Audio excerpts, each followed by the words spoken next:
25절부터 31절까지 요한복음 14장 25절부터 31절 저하고 한 절씩 교대로 봉독합니다. 내가 아직 너희와 함께 있어서 이 말을 너희에게 하였거니와 보혜사 곧 아버지께서 내 이름으로 보내실 성령 그가 너희에게 모든 것을 가르치고 내가 너희에게 말한 모든 것을 생각나게 하리라. 평안을 너희에게 끼치노니 곧 나의 평안을 너희에게 주노라. 내가 너희에게 주는 것은 세상이 주는 것과 같지 아니하니라. 너희는 마음에 근심하지도 말고 두려워하지도 말라. 내가 갔다가 너희에게로 온다 하는 말을 너희가 들었나니 나를 사랑하였더라면 내가 아버지께로 감을 기뻐하였으리라. 아버지는 나보다 크심이라. 이제 일이 일어나기 전에 너희에게 말한 것은 일이 일어날 때 너희로 믿게 하려 함이라. 이후에는 내가 너희와 말을 많이 하지 아니하리니 이 세상에 임금이 오겠음이라. 그러나 그는 내게 관계할 것이 없으니 다 같이 오직 내가 아버지를 사랑하는 것과 아버지께서 명하신 대로 행하는 것을 세상이 알게 하려 함이로라. 일어나라 여기를 떠나자 하시니. 아멘. 오늘도 하나님이 우리를 기다리셨고 하나님이 우리 한 사람 한 사람에게 크신 은혜를 이렇게 내리워 주시고 부어 주실 거예요. 아멘. 그래서 우리가 몸도 마음도 항상 예배 드릴 때 이렇게 긴장하고 굳어 있지 말고 하나님이 지금 주시는 은혜, 응답, 그런 축복을 내가 이렇게 받겠다 하는 마음으로 편안하게 마음도 열고 몸도 열고 그렇게 예배를 드리고 말씀을 듣고 찬양을 하고 그러세요. 하나님이 틀림없이 한 명 한 명에게 하나님 우리에게 꼭 필요한 은혜들을 이렇게 이 말씀 듣는 중에도 부어줄 줄로 믿습니다. 우리 감리교를 창시하신 분이 요한 웨슬리 목사님이에요. 영국이 산업혁명으로 돈은 이제 잘 벌리고 그랬는데 영국이 예수 믿는 나라잖아요. 그러니까 영적으로 막 무너지고 도덕과 윤리가 다 뭐 파괴되고 그 나라 꼴이 아니었어요. 그런데 우리 요한 웨슬리 목사님이 이 메소디스트 운동, 그 감리교를 메소디스트 처치라고 그래요. 이게 뭐냐면 말씀대로 살자, 말씀대로 지키자, 이런 운동, 성령 운동 해가지고 영국이라는 사회를 영적으로 다시 회복시키고 살렸어요. 그 미국으로 건너가서 또 미국이라는 사회를 이 감리교 운동으로 살리고 이제.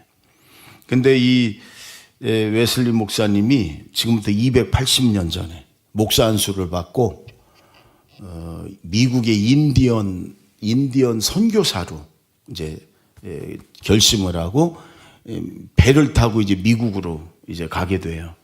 그런데 풍랑이 일어가지고 아주 심한 태풍이 불어와가지고 배가 막 뒤집힐 것 같아, 막 깨질 것 같고 그 배 안에 있는 사람들이 난리가 났죠. 막 비명 소리가 난무하고 그저 막 그 물건들을 막 바다에 빠뜨리고 죽음의 공포가 막 두려움이 막 그래갖고 막 이게 아수라장이에요. 이 웨슬리 목사님도 목사 안수를 받았지만 아직 젊은 목사인데 막 죽음의 공포와 두려움 때문에 어떻게 할 줄을 모르겠는 거예요.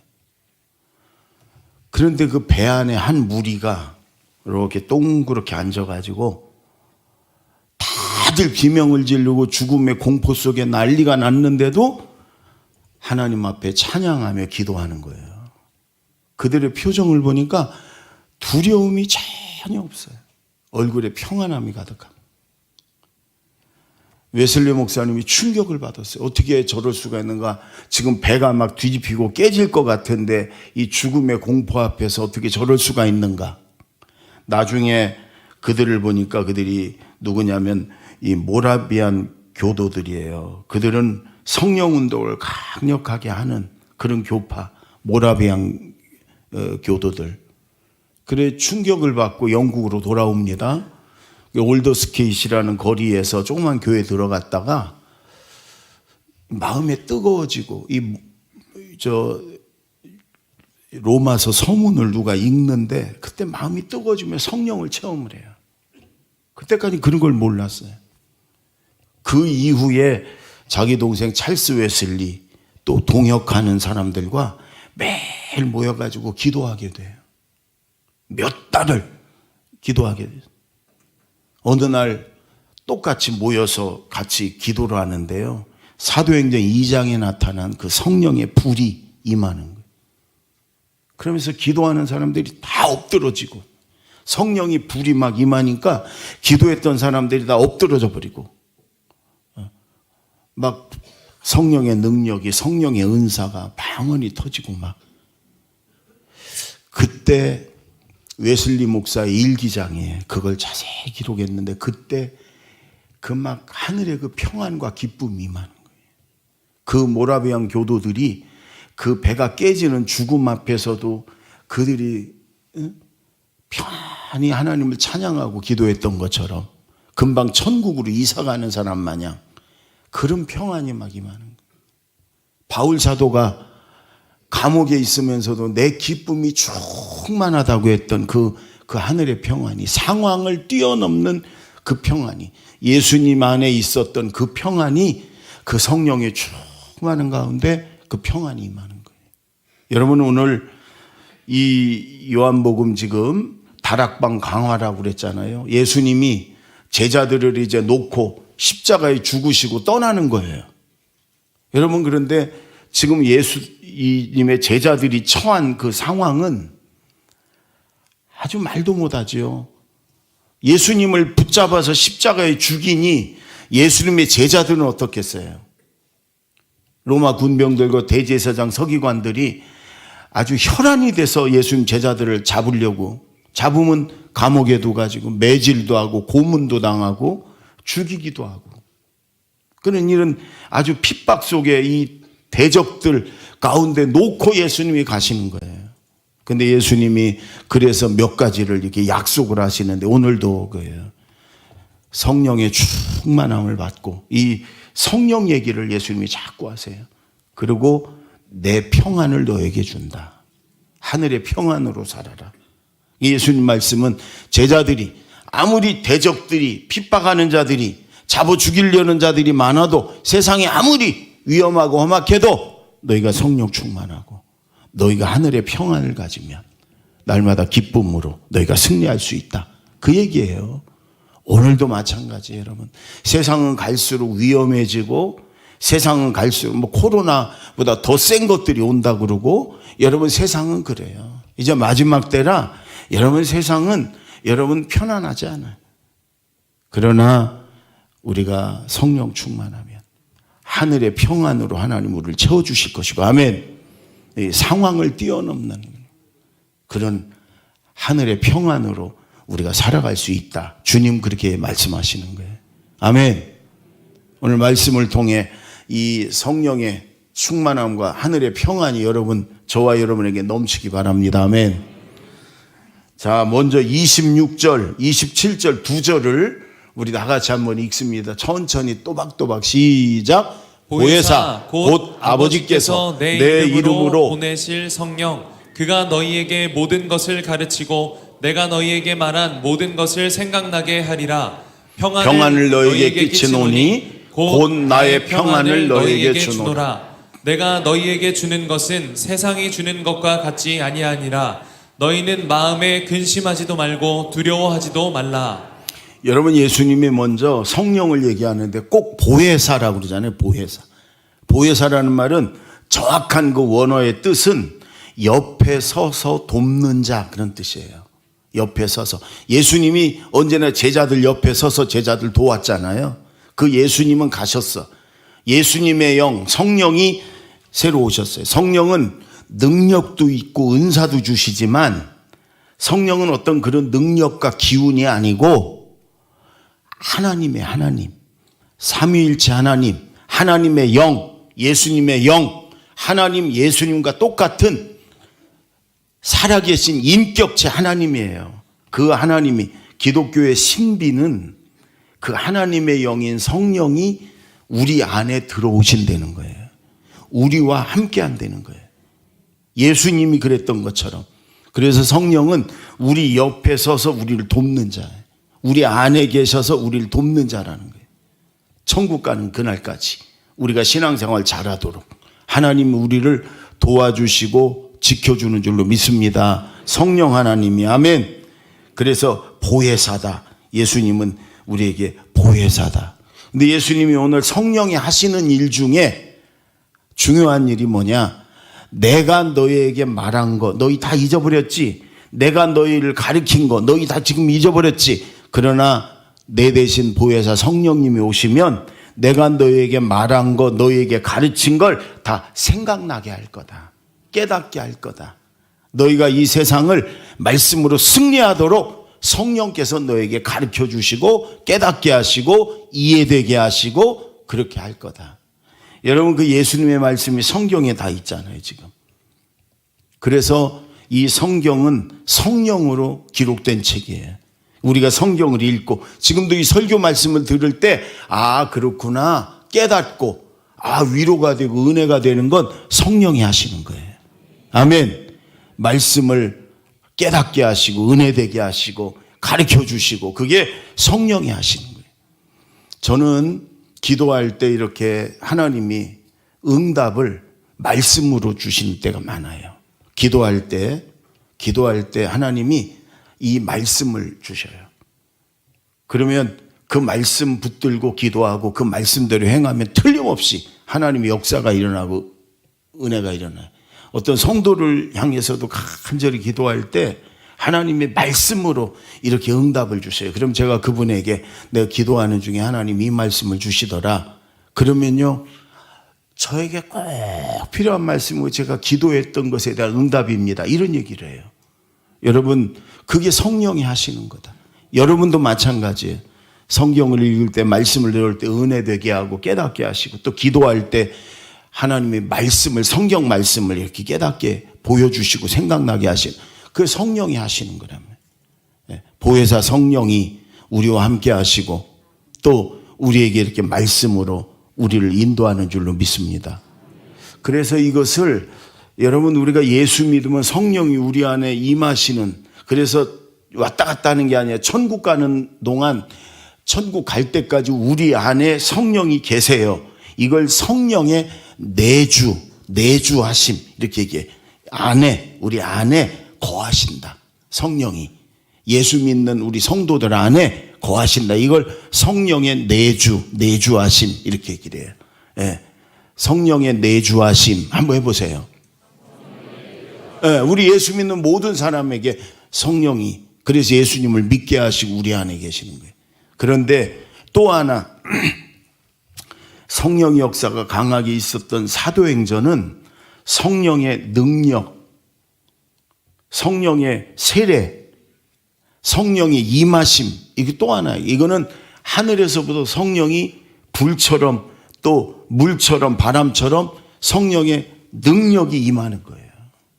성령은 인격이라 우리 안에 오셔서 거하시지만 또 그 성령은 성령의 능력을 성령의 불을 우리에게 부어주셔요. 그래서 성도들이 사도행전에 막 같이 모여서 기도하면 하늘에서부터 막 성령의 능력이 불이 임했어요. 여러분 우리는 또 하나 그렇게 성령의 능력을 성령의 불을 그걸 성령의 충만함이다 이렇게 얘기를 해요. 성령의 충만함을 받을 때 우리가 승리할 수 있어요. 아멘. 능력의 삶을 살 수 있어요. 아멘. 그리고 오늘 예수님 말씀하신 대로 하늘의 평안이 임하는 거예요. 예수님의 평안이 임하는 거예요. 예수님은 그래요. 나의 평안을 너에게 주노라. 예수님의 평안, 예수님의 마음속에 있었던 그 하늘의 평안. 예수님이 이렇게 말씀하세요. 세상이 주는 것과 같지 않다. 여러분 세상도 때때로 우리에게 즐거움을 주고 기쁨을 주고 기분 좋게 하고 그래요. 여러분 우리가 원하는 것을 이루었을 때 시험에 합격했을 때 뭐 당선됐을 때 장사가 잘 됐을 때 회사에서 막 승진했을 때 자녀들이 잘 됐을 때 여러분 그럴 때 즐겁잖아요. 기쁘잖아요. 그것도 여러분 일시적인 거지만 평안이 있는 거예요. 그러나 세상의 평안은 영원하지는 않아요. 그리고 진정한 평안이 아니다. 여러분 세상이 즐거움을 줄 때도 있는데 하늘에서 주는 평안하고는 다르다. 예수님이 그 얘기를 하는 거예요. 어느 분이 그래요. 자기 아내는 3개월짜리 시한부 인생이래. 그게 뭔 소리냐 그랬더니 전세를 살다가 처음으로 20평짜리 집을 샀었대요. 그때 그냥 아내가 너무 좋아서 잠도 못 자고 막, 뭐 맨날 쓸고 닦고 막 집이 좋아서 3개월 가더랍니다. 3개월 지나니까 에이 화장실도 하나밖에 없어서 불편하고 에이 뭐 어쩌고 저쩌고 3개월 후에는 불평이 나오더래. 그 집에 대해서. 그렇게 잠도 못 자고 좋아해 놓고 몇 년을 살다가 이젠 좀 더 넓은 데로 30평짜리로 이사 갔대요. 드디어 화장실이 둘이야. 그냥 막 이게 꿈이냐 생시냐 맨날 뭐 이러더래요. 그러니 그것도 3개월 지나니까 주방을 왜 이렇게 해놨느니 뭐 어쩌니 이러면서 또 불평을 하더래. 3개월 지나니까. 그 뒤로 유심히 봤대요. 좋은 차를 사면 막 좋아가지고 막 맨날 막 차에서 내리지도 않으려고 그러더니 3개월 가더래. 옷을 좋은 걸 사줬더니 막 고마워가지고 뭐 어쩌고 그러더니 3개월 가더래. 그래서 내 아내는 3개월 인생입니다. 이렇게 얘기를 해. 근데 그 아내뿐만이 아니에요. 우리 모두가 다 그래요. 여러분 생각해 보세요. 한 3개월 지나면 그것도 시들거리고요. 다 그런 거 아니에요? 그러나 하나님의 평안은 다르단 말이에요. 예수님이 주시는 평안은 하늘의 평안이란 말이에요. 아멘. 죽음 앞에서도 스데반을 보십시오. 여러분 지금 유대인들이 큰 돌멩이를 하나씩 들고 지금 때려 죽이려고 스데반을 노려보고 있습니다. 그때 스데반이 성령이 충만해서 하늘이 열려요. 하늘에 예수님이 하나님 옆에서 보좌에서 이렇게 일어나서 스데반을 맞이하는 게 보여요. 여러분 그래서 하늘이 열리고 이 얘기를 하니까 유대인들이 그 돌멩이로 막 스데반을 던지는데요. 여러분 그 주먹만한 돌들도 맞아가지고 지금 죽어가. 얼마나 아프겠어요. 근데 저는 그때 고통이 없었을 거라고 생각을 해요. 왜? 이미 하늘의 평안이 임했어요. 그러니까 스데반이 그러잖아요. 주여 저들의 죄를 용서해 주옵소서. 저도요. 이 설교할 때는요. 그 기도 많이 해요. 주여 저 조는 저희의 죄를 용서해. 스데반의 기도를 저도 가끔 해. 성령이 충만해서 그래. 설교할 때는 주여 저 인간의 죄를 여러분 그 순교자들의 그 책을 보면요. 그 우리가 생각할 때 사자가 물어 뜯고 불에 타 죽고 막 작두로 썰어 죽이고 그 고통을 어떻게 참아요? 주기철 목사님 못 위를 걷고. 근데요 그때는 이 하늘의 평안이 임해요. 그래서 하늘이 열리고 그래서 그런 고통이 없다는 거예요. 있을 수도 있어요. 있을 수도. 그러나 그런 고통이 없다는 거예요. 여러분이 세상에 우리한테 눈물 나게 하고 고통스럽게 하는 일들이 얼마나 많아요. 그러나 우리가 성령 충만하고 이 주님의 그 평안이 임하면 그 괜찮아. 그 슬프거나 고통스럽지 않아. 여러분 이길 수 있어. 얼마든지 하늘의 평안으로 기쁨으로 살 수 있어. 여러분 성령 충만해서 이 하늘의 평안이 또 충만하게 임해서 이 하늘의 평안으로 살아가는 저와 여러분이 되기를 바랍니다. 예수님이 그래서 사도행전 1장에 보면 승천하고 제자들을 남겨놓고 하늘로 떠나면서 예수님이 딱 한마디예요. 얘들아 이 예루살렘을 절대 떠나지 마. 그리고 뭐 하냐? 성령 받아. 하나님이 약속한 성령을 주실 거니까 성령 받기 전에는 절대로 떠나지 마라. 아무것도 하지 마. 성령 받아. 그리고 성령 받으면 너희가 권능을 받고 내 증인이 되리라. 아멘. 지금 우리에게 제일 급하고 제일 중요한 건 성령 충만한 거예요. 여러분 성령 충만한 거예요. 그럴 때 하늘의 평안이 임하고 하늘의 평안으로 살아갈 줄로 믿습니다. 데살로니가전서 5장 16절에서 18절 아주 중요한 말씀에 읽어보십시다. 시작. 항상 기뻐하라. 쉬지 말고 기도하라. 범사에 감사하라. 이것이 그리스도 예수 안에서 너희를 향하신 하나님의 뜻이니라. 하나님이 우리가 이렇게 살기를 원하세요. 하나님의 뜻이에요. 항상 기뻐해라. 쉬지 말고 기도해라. 범사에 감사해. 어떻게 항상 기뻐해요? 어떻게 범사에 감사해요? 어떻게 눈물 날 일이 있고 슬픈 일인데 감사해요? 가운데 쉬지 말고 기도하라. 거기에 껴 있어요. 거기에 둘을 묶어주고 연결해요. 여러분 늘 기도하면 성령 충만하고요. 기뻐할 수 있어요. 너무너무 힘들고 슬픈데도 기도해 보세요. 하늘의 평안이 임해. 성령이 임하고 하늘의 평안이 임해서 기뻐할 수 있어요. 그리고 어떻게 여러분 어려운 일인데 감사해요? 기도해 보세요. 성령 충만하고 평안이 임하면 하나님 감사합니다. 이게 나오게 돼 있어요. 그래서 예수님이 지금 우리에게 비결이 뭐 성령 충만하고 그리고 하늘의 평안으로 살아라. 제자들에게 이렇게 말씀하시는 거예요. 우리 예전에 어떤 집사님이 그래.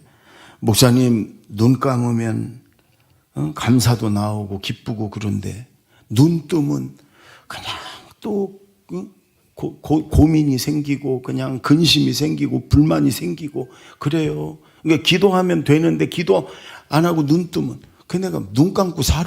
내가 그랬지. 눈 감고 살아. 그럼 되지. 쉬지 말고 기도해. 그러면 눈 감고 기도해. 그럼 되지. 여러분 꼭 이 연말 연초에 이번 한 주간 성령 충만, 하늘의 평안. 여러분 꼭 머릿속에 마음속에 기억하시고 평안으로 사세요. 아멘. 따라해 보세요. 성령 충만, 하늘의 평안. 아멘. 30절, 31절 두 절을 다 같이 다시 한번 읽습니다. 시작. 이후에는 내가 너희와 말을 많이 하지 아니하리니 이 세상의 임금이 오겠습니다. 그러나 그는 내게 관계할 것이 없으니 오직 내가 아버지를 사랑하는 것과 아버지께서 명하신 대로 행하는 것을 세상이 알게 하려 함이로라. 일어나라 여기를 떠나자 하시니라. 여러분 예수님은 이 땅에 사시는 동안에 세상의 권력 잡은 자들, 세상의 임금들하고 별로 관계없이 살았어요. 마지막에는 그들 때문에 로마 총독으로 인해서 대제사장 바리새인 권력 가진 사람들에게 붙잡혀서 십자가에 못 박혀 죽었지만 예수님은 그들에게 무슨 잘해달라고 부탁한 적도 없고 그들을 두려워한 적도 없고 그들에게 아부한 적도 없고 그들하고 난 상관없다. 그러면서 예수님 하시는 말씀이 오직 나는 하나님 아버지를 사랑하는 것. 첫째. 둘째. 아버지께서 내게 명하신 것을 내가 행하는 것, 순종하는 것. 나는 오직 그 두 가지다. 이게 나의 전부다. 이게 나의 본질이다. 이게 나의 온통 관심사다. 지금 그 말씀하시는 거예요. 여러분 우리도 마찬가지예요. 여러분 우리가 세상에 할 일도 많고 우리의 원하는 것도 많고 세상이 복잡하지만 사실 다른 거는 다 본질적인 건 뭐냐? 하나님을 더 사랑하는 것. 그리고 하나님 말씀을 더 행하는 것, 순종하는 것. 그러면 이 모든 것은 하나님이 우리에게 더하여 주시는 거예요. 여러분 신앙이 좋다는 건 뭐예요? 이거예요.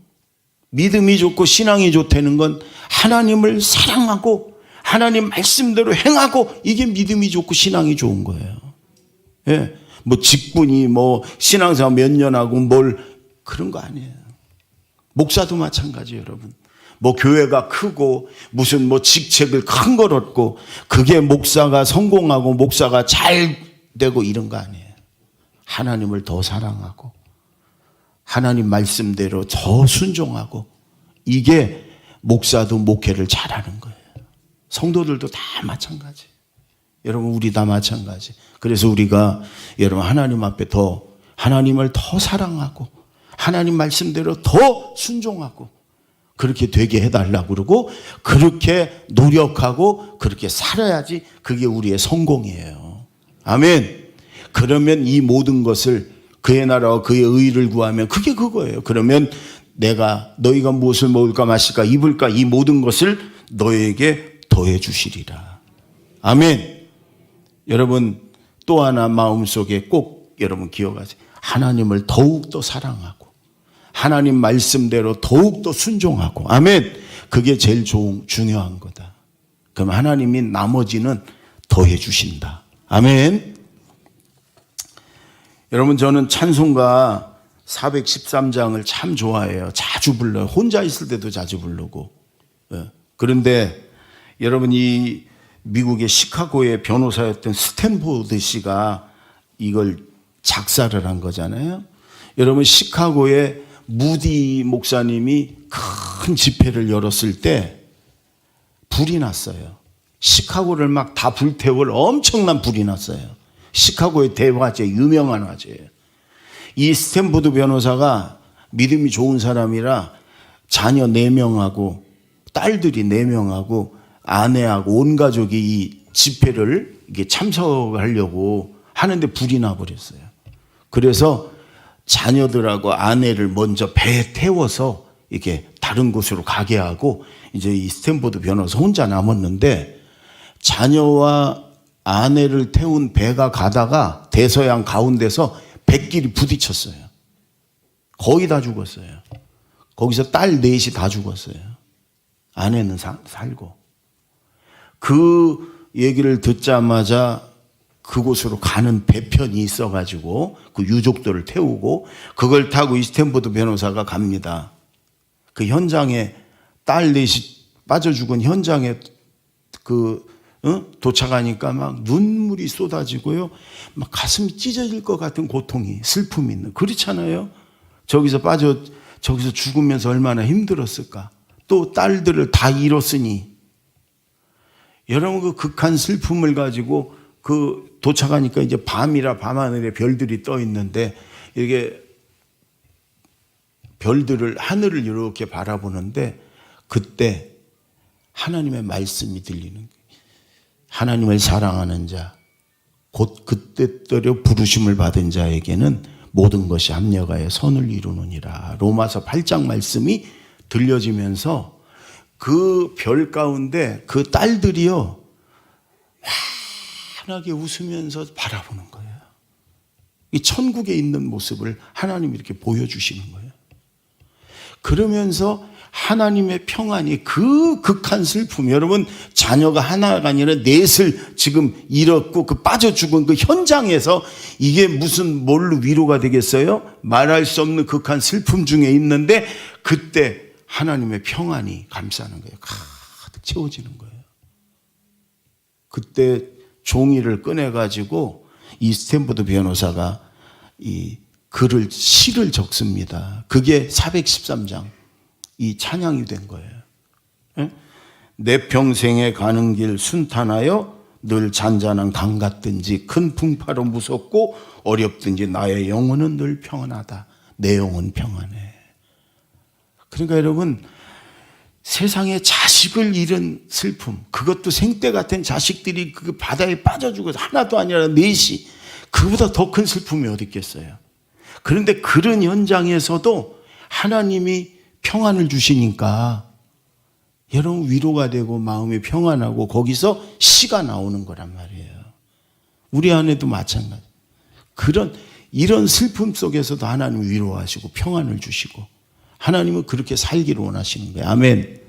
그러니까 작은 일들 가지고 여러분 막 슬퍼하고 짜증내고 힘들어하고 그러지 말고 이런 하늘의 평안을 가지고, 아멘, 하늘의 평안으로 승리하시기 바랍니다. 이 찬송을 한번 여러분 불러보겠습니다. 413장 내 평생에 가는 길.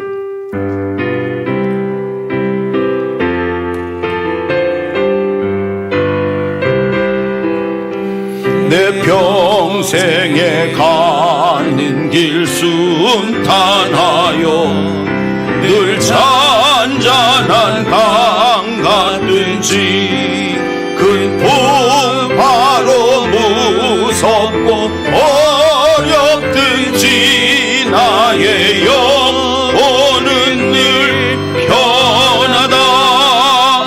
내 영혼 평안해. 내 영혼 내 저 마귀는 우리를 삼키려고 입 벌리고 달려와도 주 예수는 우리의 대장되니 끝내 싸워서 이기리라. 내 영혼 평안해. 내 영혼 평안해. 내 지은 죄 주홍빛 같더라도 주 예수께 달되면 그 십자가 피로써 다시 스사 있는 보다 더 정하리라. 내 영혼 평안해. 내 영혼 평안해. 저 공중에 구름이 일어나면 그 나팔이 울릴 때에 주 오셔서 세상을 심판해도 나의 영혼은 겁없으리. 내 영혼 평안해. 내 영혼 평안해. 아멘. 여러분, 이 올해 이제 마지막을 우리가 보내는데 오늘 말씀을 꼭 기억하십시오. 성령 충만, 하늘의 평안, 하나님 우리에게 주실 것입니다. 그리고 우리가 정말 기도하고 우리가 애쓰고 힘써야 될 것은 하나님을 더 사랑하는 거고 하나님 말씀대로 더 순종하는 거고. 아멘. 그러면 나머지는 하나님이 책임져 주시고 모든 것을 더해 줄 줄로 믿습니다. 기도하겠습니다.